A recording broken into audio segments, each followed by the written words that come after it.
Bem, bom dia a todos.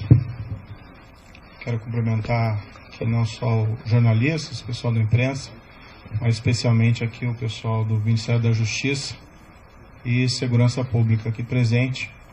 Muitos também gostariam de estar aqui presentes, mas nós buscamos ao máximo evitar aí aglomerações, né? Nem conseguimos totalmente, mas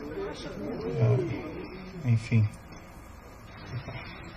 Primeiro eu queria lamentar a realização dessa... Eu pediria silêncio daí para que pudesse falar sem intervenção. Eu queria lamentar aqui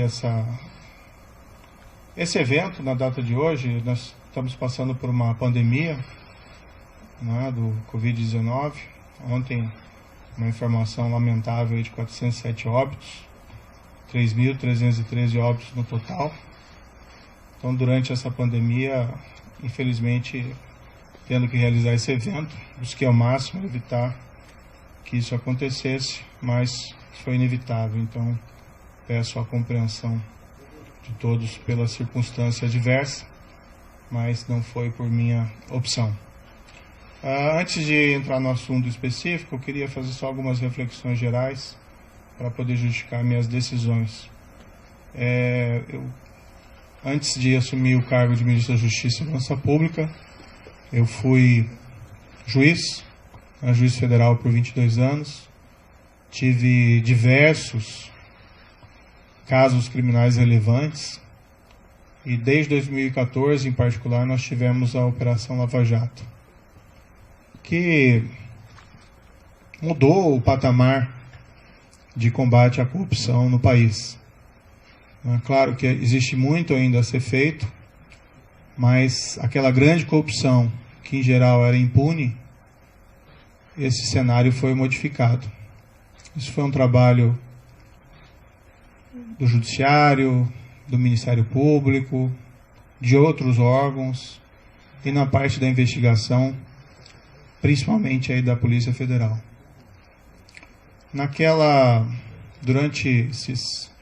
Desde 2014, né, na Lava Jato, a gente sempre tinha uma preocupação constante de uma interferência do Executivo nos trabalhos da investigação. E isso poderia ser feito de diversas formas: troca do diretor-geral, assim que houvesse causa, troca do superintendente. Tivemos, no início da Lava Jato, o superintendente Rosalvo Ferreira, que convidei aqui para o Ministério, fazendo um grande trabalho. Depois, sucedido pelo superintendente Valeixo, né, também nomeado diretor-geral da Polícia Federal, fazendo também um grande trabalho. Houve essa substituição, mas essa substituição na época foi pela aposentadoria, né, do Dr. Rosalvo. E, enfim, foi garantida a autonomia da Polícia Federal, né, durante esses trabalhos lá de investigação. É certo que o governo da época tinha inúmeros defeitos, né, aqueles crimes gigantescos de corrupção que aconteceram naquela época, mas foi fundamental a manutenção da autonomia da PF para que fosse possível realizar esse trabalho, seja de bom grado ou seja pela pressão da sociedade. Essa autonomia foi mantida, isso permitiu que os resultados fossem alcançados. Isso é até um ilustrativo, né, da importância de garantir Estado de Direito, Rule of Law, autonomia das instituições de controle e de investigação. Lembrando aqui até um episódio que é um domingo qualquer, durante aquelas investigações, lembro que foi o superintendente, Maurício Valeixo, que recebeu uma ordem de soltura ilegal do presidente Luiz Inácio Lula da Silva, então condenado por corrupção, preso. Essa ordem emitida por um juiz incompetente, depois isso foi reconhecido nas demais instâncias. Foi graças à autonomia dele e ao sentimento da necessidade de cumprimento do dever que ele comunicou às autoridades judiciárias e foi possível rever essa ordem de prisão ilegal antes que ela fosse executada, a demonstrar o empenho dessas autoridades e da importância da autonomia das organizações de controle. No final de 2018, isso é uma história um pouco repetida, eu recebi convite do então eleito presidente da República, Jair Bolsonaro, e isso eu já falei publicamente diversas vezes. É fácil repetir essa história, porque essa história é absolutamente verdadeira. E fui convidado a ser ministro da Justiça e da Segurança Pública. O que foi conversado com o presidente, 1º de novembro, foi que nós teríamos um compromisso com o combate à corrupção, crime organizado e a criminalidade violenta. Inclusive foi me prometido na ocasião carta branca para nomear todos os assessores, inclusive desses órgãos, né, policiais, como a Polícia Rodoviária Federal e a própria Polícia Federal. Na ocasião, né, até aproveitando aqui um breve parênteses para desmistificar um dado, foi divulgado equivocadamente por algumas pessoas que eu teria estabelecido como condição para assumir o Ministério da Justiça uma nomeação ao Supremo Tribunal Federal. Nunca houve essa condição, até porque seria algo de aceitar um cargo de ministro da Justiça pensando em outro. Isso não é da minha natureza. Eu realmente assumi esse cargo, fui criticado, entendo essas críticas, mas a ideia era realmente buscar, num nível de formulador de políticas públicas aqui, numa alta posição do Executivo, de aprofundar o combate à corrupção e levar, né, esse maior efetividade em relação também à criminalidade violenta e ao crime organizado. Tem uma única condição que eu coloquei, não ia revelar, mas agora isso acho que não faz mais sentido manter o segredo. Isso pode ser confirmado tanto pelo presidente como general Heleno. Eu disse que, como eu estava abandonando 22 anos da magistratura, contribuí 22 anos para a Previdência e perdia, né, saindo da magistratura, essa Previdência. Pedi apenas, já que nós íamos ser firmes contra a criminalidade, especialmente a criminalidade organizada, que é muito poderosa, que se algo me acontecesse, né, pedi que a minha família não ficasse desamparada sem uma pensão. Foi a única condição que eu coloquei para assumir essa posição específica no Ministério da Justiça. Permito-me aqui dizer que o presidente concordou com esse compromisso, nem foi uma condição, o combate à corrupção, criminalidade violenta, criminalidade organizada. Falou até publicamente que me daria a carta branca. Eu já tinha uma expertise por trabalhar, né, com polícia, como juiz, evidentemente, em relação à criminalidade organizada, e aceitei aquele intento de realmente fazer com que as coisas evoluíssem. E minha avaliação na época é que essa aceitação ao convite foi muito bem acolhida pela sociedade. Também me via como estando no governo, como um também garantidor. Claro que existem outras instituições importantes, Judiciário, Supremo Tribunal Federal, Ministério Público, mas entendi que pelo meu passado de juiz e meu compromisso com o Estado de Direito, que eu também poderia ser aí um garantidor, né, da lei e da imparcialidade e autonomia dessas instituições. Dentro do Ministério, me permito aqui algumas reflexões, a palavra-mote tem sido integração. Nós atuamos muito próximos das forças de segurança estaduais, até mesmo municipais. Nós realmente trabalhamos duro contra a criminalidade organizada. Ouso aqui dizer, claro que tudo isso é sujeito a críticas e segundas opiniões, mas que não houve um combate tão efetivo à criminalidade organizada como houve durante essa gestão do Ministério da Justiça e Segurança Pública, trabalhando não contra, mas com os governos estaduais. Tivemos o caso, por exemplo, da transferência e isolamento das lideranças do PCC. Tivemos recentemente a prisão do maior autoridade do PCC em liberdade, 20 anos foragido no exterior, graças a um trabalho de investigação eficiente da Polícia Federal. Tivemos recordes de apreensão de drogas no combate ao crime organizado.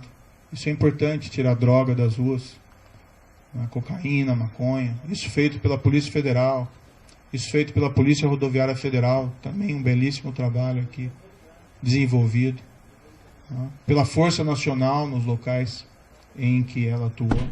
Tivemos aí recorde de destruição de plantações de maconha no Paraguai, que é o nosso principal fornecedor. Números expressivos de apreensão de produto do crime, seja de droga, seja de corrupção, principalmente aí no caso pela Polícia Federal. Buscamos fortalecer a Polícia Federal e a Polícia Rodoviária Federal nesse período, com ampliação dos concursos existentes. Empregamos aí maciçamente a Força Nacional em todo o território nacional. A Força Nacional é uma instituição que, a meu ver, deveria ser fortalecida. Nós estamos lá defendendo no Congresso Nacional uma emenda à Constituição para tornar ela uma instituição prevista ali na Constituição, para que nós possamos ter, com o tempo, também um corpo próprio, sem prejuízo dos mobilizados, sem prejuízo dos requisitados do Estado, que nós queremos fortalecê-la. Ela tem sido muito demandada e às vezes nós sentimos que nós não temos aí a perna suficiente. E ela atendeu diversas emergências de segurança pública nesse período, lá no Ceará, por mais de uma vez, espalhadas aí em terras indígenas, enfim, no nosso projeto Em Frente Brasil. Nós criamos o CEOP, Secretaria de Operações Integradas, até nessa linha de fortalecer a integração. A CEOP desenvolveu um programa chamado Horus e Vigia, que é talvez um dos primeiros programas realmente efetivos aí para controle de fronteiras no nosso país, e trabalha em conjunto com as forças de segurança estaduais. Investimos em inteligência com os centros de fusão, estaremos trabalhando também em outras áreas. Várias outras áreas aqui do Ministério da Justiça também tiveram, a meu ver, um bom ganho de efetividade, área do consumidor, área de imigração, a Senajus, enfim, aqui é só um retrato, queria fazer algumas justificativas. No momento, o Ministério da Justiça está voltado principalmente ao enfrentamento da pandemia. Isso prejudicou um pouco os planos em curso, embora eles continuassem. Mas estamos cuidando principalmente de IPI, vacinação, de atenção às forças de segurança, de coordenação, de se preocupar com o Plano Nacional de Segurança. Enquanto o COAF esteve no Ministério da Justiça, e eu não pedi que o COAF viesse, mas foi proposto que ele fosse colocado no Instituto do Ministério da Justiça, nós os fortalecemos. Depois ele acabou sendo transferido para outros órgãos. Até onde tem presente a estrutura fortalecida se manteve. Acho que isso é muito positivo. Também é um órgão de inteligência importantíssimo, que nós devemos, inclusive, aumentar a sua estrutura e melhorar o seu funcionamento. Tivemos aí o projeto de lei anticrime, que foi a principal mudança legislativa durante o nosso período de gestão. Várias alterações, facilitação também de venda de drogas. O DPEM fez um trabalho também fantástico aqui no Ministério Público, também a Senad. Desculpe aqui um pouco cansativo todas essas reflexões. O projeto de lei anticrime poderia ter avanços maiores, infelizmente não foi aprovado em sua totalidade, mas ainda assim, na minha avaliação, ele representou um grande avanço.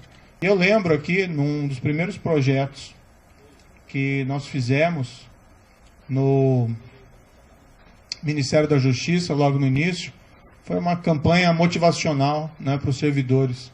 E o tema era faça a coisa certa sempre. Então, esse sempre foi o mote, sempre foi a palavra, frase de ordem do Ministério da Justiça e da Segurança Pública. Faça a coisa certa, não importa as circunstâncias, arque com as consequências, isso faz parte. Acho que com tudo isso, nós conseguimos resultados expressivos, alguns deles eu já mencionei, como as questões de combate ao crime organizado, mas nós tivemos, aqui permito-me dizer, uma redução expressiva da criminalidade, né, em 2019. Tudo bem, já tinha uma queda em 2018, mas em 2019 nós tivemos uma queda em percentuais sem precedentes históricos, né, menos 19% de assassinatos. Outros crimes também caíram percentualmente de maneira até mais significativa. Mais de 10 mil brasileiros deixaram de ser assassinados. Claro, né, é um resultado compartilhado com os estados, com os municípios onde tem combate à violência, ninguém tem dúvida disso, ninguém quer invocar esse mérito específico de maneira exclusiva, até porque a proposta do Ministério da Justiça sempre foi integração. Não importa o resultado, não quem leva a medalha no final. Mas é muito significativo, e isso me deixa muito feliz, que nesse primeiro ano nós tivemos resultados assim tão positivos para a queda de violência, que era uma grande aspiração da população brasileira. Claro que temos ainda que melhorar muito esse cenário, mas, enfim, isso é um trabalho que é permanente e duradouro. Bem, em todo esse período, tive apoio, né, do presidente Jair Bolsonaro em vários desses projetos, outros nem tanto, mas a partir do segundo semestre do ano passado, passou a haver uma insistência do presidente da troca do comando da Polícia Federal. Isso, inclusive, foi declarado publicamente pelo próprio presidente. Houve primeiro um desejo de trocar um superintendente da Polícia Federal do Rio de Janeiro. Sinceramente, não havia nenhum motivo para essa substituição. Mas conversando com o superintendente em questão, ele queria sair do cargo, né, por questões exclusivamente pessoais. Então, nesse cenário, acabamos concordando, eu e o diretor-geral, em promover essa troca, com uma substituição técnica, com uma substituição de um indicado pela polícia. Agora, tem que fazer uma referência bastante rápida, né? Eu não indico superintendentes da Polícia Federal. Tá? A única pessoa que eu indiquei na Polícia Federal foi o diretor, o Maurício Valeixo. Não é meu papel fazer indicações aí de superintendentes.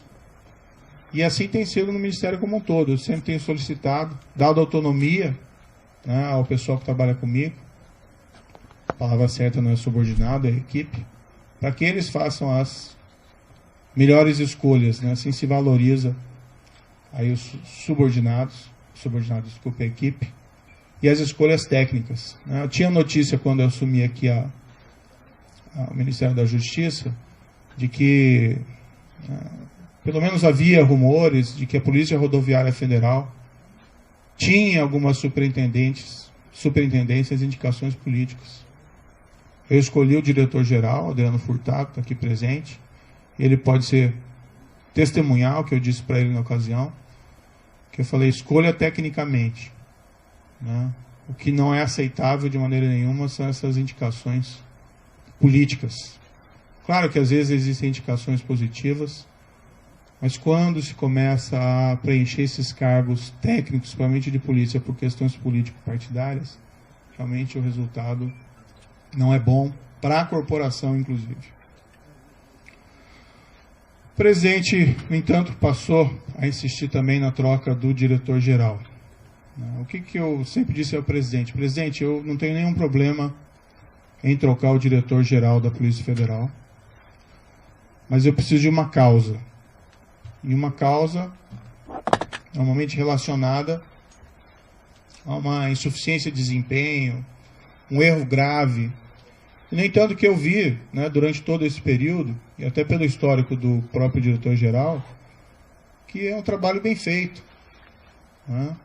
Várias dessas operações importantes, combate ao crime organizado, operações também de combate à corrupção que foram relevantes.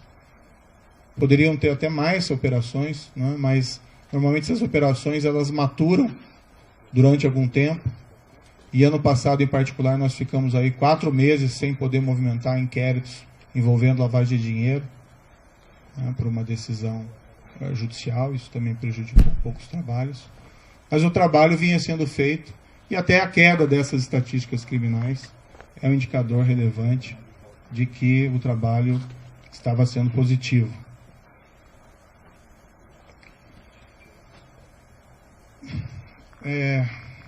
Não é uma questão do nome. Né? Tem outros bons nomes para assumir o cargo de diretor da Polícia Federal. Né? Há outros delegados igualmente competentes. O grande problema de realizar essa troca, primeiro, haveria uma violação de uma promessa que me foi feita inicialmente, que eu teria carta branca. Em segundo lugar, não haveria uma causa para essa substituição. E estaria claro que estaria havendo ali uma interferência política na Polícia Federal, o que gera um abalo na credibilidade. Não minha, mas minha também, mas também do governo, desse compromisso maior que nós temos que ter com a lei, com o rule of law, e ia ter impacto também, na minha opinião, na própria efetividade da Polícia Federal. Ia gerar uma desorganização. Não aconteceu durante a Lava Jato, a despeito de todos os problemas de corrupção dos governos anteriores. Houve até um episódio em que foi nomeado um diretor no passado com o intuito de interferência política e não deu certo, ficou pouco mais de 3 meses. A própria instituição, né, rejeitou essa possibilidade. E o problema é que nas conversas com o presidente, e isso ele me disse expressamente, que não é só a troca do diretor-geral. Né?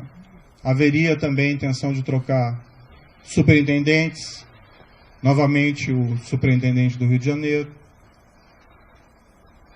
outros superintendentes provavelmente viriam em seguida, a superintendente da Polícia Federal de Pernambuco, sem que fosse me apresentado uma razão, uma causa para realizar esses tipos de substituições que fossem aceitáveis.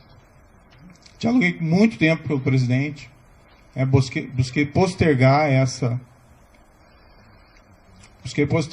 decisão, às vezes até sinalizando que poderia concordar no futuro, né, com essa possibilidade. E até num primeiro momento pensando, não, de repente pode ser feito, pode ser alterado, mas cada vez mais me veio a sinalização de que seria um grande equívoco realizar essa substituição. Ontem, né, conversei com o presidente, houve essa insistência do presidente, né, falei ao presidente que seria uma interferência política, ele disse que seria mesmo. Né. Falei que isso teria um impacto para todos, que seria negativo. Mas, para evitar uma crise, né, durante uma pandemia, não tenho vocação aí para carbonário, muito pelo contrário, acho que o momento é inapropriado para isso. Eu sinalizei, então, vamos, né, substituir o Valeixo por alguém que represente a continuidade dos trabalhos, alguém com um perfil absolutamente técnico e que fosse uma sugestão minha também. Na verdade, nem minha, uma sugestão da própria Polícia Federal. Eu sinalizei com o nome do atual diretor executivo da Polícia Federal, Disney Rossetti. Eu nem tenho uma grande familiaridade com Disney Rossetti, mas é uma pessoa de carreira, de confiança, E como eu disse, essas questões não são pessoais, não são preferências pessoais. São questões que têm que ser decididas tecnicamente. Fiz essa sinalização, mas não obtive resposta. O presidente tem a preferência por alguns nomes que seriam da indicação deles. Eu não sei qual que vai ser exatamente a escolha. Foi ventilado o nome de um delegado que passou mais tempo no Congresso do que na ativa, na Polícia Federal. Foi indicado, o sugerido o nome do atual diretor da BIM, que tem até um bom nome dentro da Polícia Federal. Mas o grande problema é que não são tantos essa questão de quem colocar, o problema é por que trocar. E permitir que seja feita a interferência política no âmbito da Polícia Federal. O presidente me disse mais de uma vez, expressamente, que ele queria ter uma pessoa do contato pessoal dele, que ele pudesse ligar, que ele pudesse colher informações, que ele pudesse colher aí relatórios de inteligência, seja o diretor, seja o superintendente. E realmente não é o papel da Polícia Federal prestar esse tipo de informação. As investigações têm que ser preservadas. Imaginem se durante a própria Lava Jato,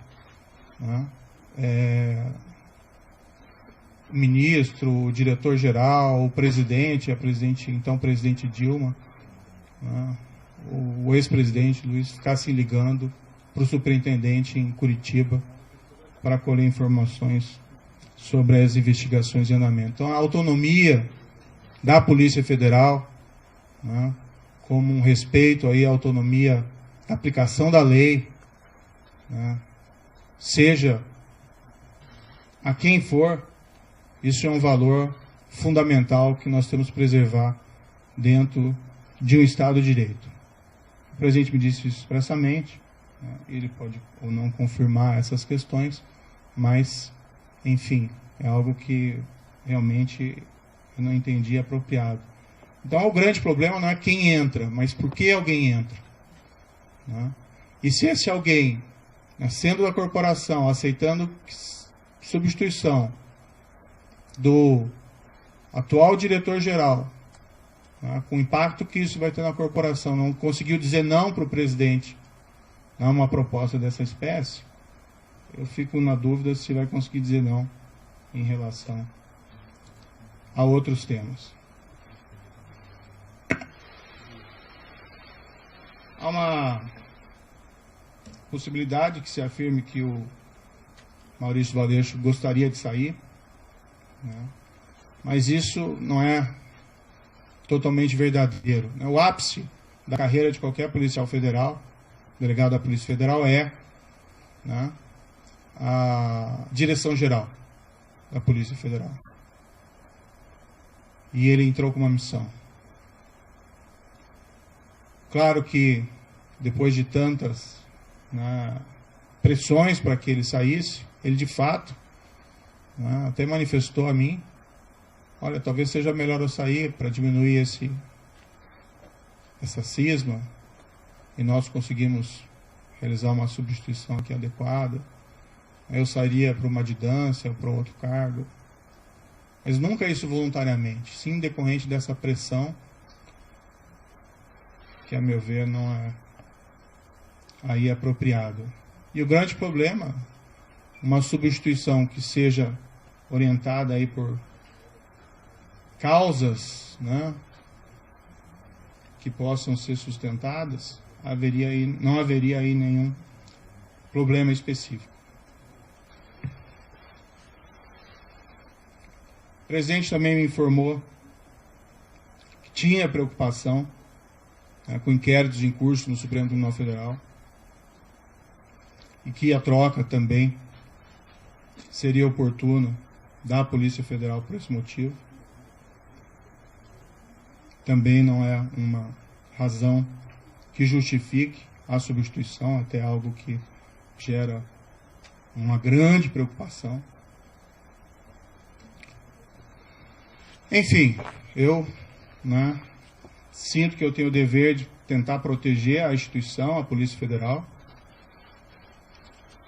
E por todos esses motivos, ainda busquei uma solução alternativa para tentar evitar aí uma crise política durante uma pandemia. Acho que o foco deveria ser o combate à pandemia, mas entendi que eu não podia aí deixar de lado esse meu compromisso com o Estado de Direito. A exoneração que foi publicada, eu fiquei sabendo pelo Diário Oficial, pela madrugada. Eu não assinei esse decreto. Em nenhum momento isso foi trazido, em nenhum momento o diretor-geral da Polícia Federal apresentou um pedido formal de exoneração. Depois ele me comunicou que ontem à noite recebeu uma ligação dizendo que ia ser exoneração a pedido e se ele concordava, né? Ele disse, como é que eu vou concordar com alguma coisa? Eu vou fazer o quê, né? Se ele já está sujeito à exoneração a pedido ou à exoneração ex officio. Mas o fato é que não existe nenhum pedido que foi feito de maneira formal. Eu, sinceramente, fui surpreendido. Achei que isso foi ofensivo. Vi que depois a SECOM afirmou que houve essa exoneração a pedido, mas isso, de fato, não é verdadeiro. Para mim, esse último ato também é uma sinalização de que o presidente me quer realmente fora do cargo, não me quer presente aqui dentro do cargo, porque essa precipitação na realização da exoneração não vejo aí muita justificativa. Eu tenho até outras divergências, tive outras divergências com o presidente federal, com o presidente da República durante essa permanência aqui. Tive muitas convergências, recebi apoio do presidente em diversas ocasiões importantes, assim como dei apoio ao presidente da República em várias circunstâncias. Tive pontuais divergências, mas eu acho que como ministro, né, eu estou numa relação que eu tenho que preservar também a questão da hierarquia. Mas não vou aqui falar dessas outras divergências, isso fica para uma outra ocasião. De todo modo, meu entendimento foi que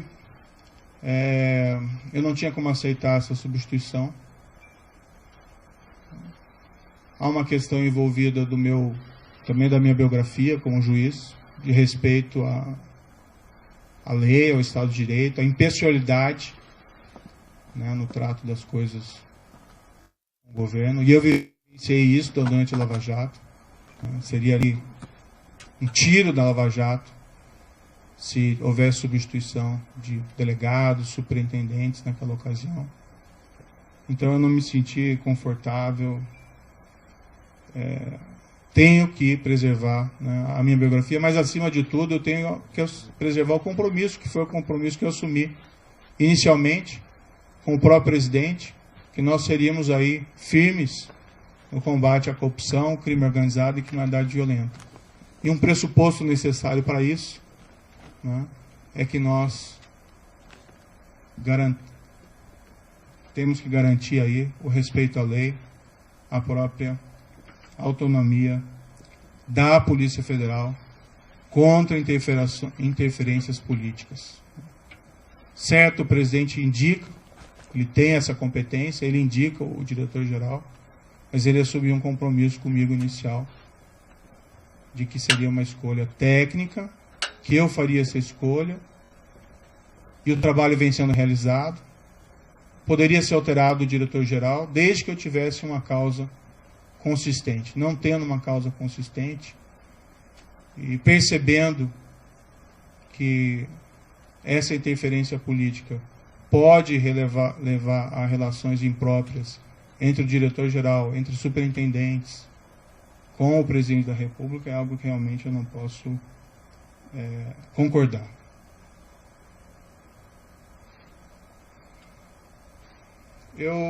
Um pouco sobre o futuro, né? De todo modo, eu agradeço ao presidente da República a nomeação que me foi feita lá atrás. Acho que nós tínhamos um compromisso, eu fui fiel a esse compromisso. Acho que estou sendo fiel a esse compromisso no momento em que eu me encontro aqui dentro do Ministério da Justiça. No futuro, né, eu vou começar a empacotar minhas coisas e vou providenciar aqui o meu encaminhamento da minha carta de demissão, né. Eu, infelizmente, não tenho como persistir com o compromisso que assumi sem que eu tenha condições de trabalho, sem que eu tenha condições de preservar a autonomia da Polícia Federal para realizar os seus trabalhos, ou sendo forçado a sinalizar uma concordância com uma interferência política na Polícia Federal, cujos resultados são imprevisíveis. Espero que, independente da minha saída, seja feita a escolha de ou até, né, quem sabe, a própria manutenção do diretor-geral atual, já que o pedido de exoneração não existe, mas não havendo essa possibilidade, que seja feita uma escolha técnica, sem preferências pessoais, né, que também a instituição, dá para se confiar na Polícia Federal, né? A Polícia Federal tem um histórico, ela vai também resistir a qualquer espécie de interferência política, tenho crença nisso, que seja indicado alguém que possa realizar um trabalho autônomo, independente, alguém que não concorde, né, em trocar superintendentes ou delegados por motivos não justificados. O meu futuro pessoal, após disso, né, eu abandonei esses 22 anos de magistratura. Infelizmente é um caminho sem volta, né, mas quando eu assumi, eu sabia dos riscos. Vou descansar um pouco, né. Nesses 22 anos foram muito trabalho, em especial durante todo esse período da Lava Jato, eu praticamente não tive descanso, e nem durante o exercício do cargo de ministro da Justiça e Segurança Pública. Vou procurar, né, mais adiante um emprego, não enriqueci, né, no serviço público, nem como magistrado, nem como ministro, e quero dizer que, independentemente de onde eu esteja, eu sempre vou estar à disposição do país para ajudar, o que quer que seja, se eu puder ajudar nesse período da pandemia com outras atitudes, mas, enfim, sempre respeitando o mandamento do Ministério da Justiça e Segurança Pública nessa gestão, que é fazer a coisa certa sempre. Muito obrigado.